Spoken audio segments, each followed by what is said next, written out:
Islam itu secara garis besar ada wilayah zahir dan batin, dan itu dikutip oleh banyak para ulama kita. Dan tidak hanya di dalam versi Syiah, tapi juga di kalangan Ahlus Sunnah juga menyampaikan itu. Seperti misalkan Al-Imam Abu Hanifah. Jadi iman dan Islam itu satu kesatuan yang tidak dapat terpisahkan. Bagian yang sangat mendasar terkait bahwa Allah tidak menyerupai ciptaannya. Tentu wujud Allah dan wujud makhluk itu tidak dapat disinkronkan, tidak dapat disatukan. Bahwa alam adalah segala sesuatu selain Allah. Alam terbagi dua, benda dan sifat benda. Jadi apapun alam ini terlepas dari dua bagian ini, benda dan sifat benda. Manusia misalkan tersusun dari dua unsur ini. Benda itu tubuhnya, sifat benda adalah sifat tubuh. Nah, lalu benda terbagi kepada dua. Satu, benda yang dapat dibagi-bagi disebut dengan jisim. Yang kedua, benda yang tidak dapat dibagi-bagi disebut dengan al-jauharul fard.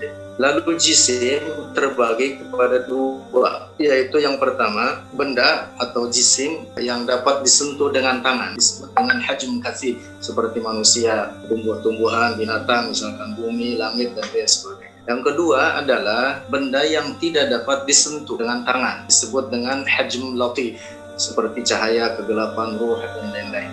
Allah yang menciptakan alam ini dengan benda kasif dan benda latif, serta sifat-sifat benda. Dari sifat benda kasif dan benda latif, maka Allah tidak sama dengan ciptaannya. Allah bukan benda.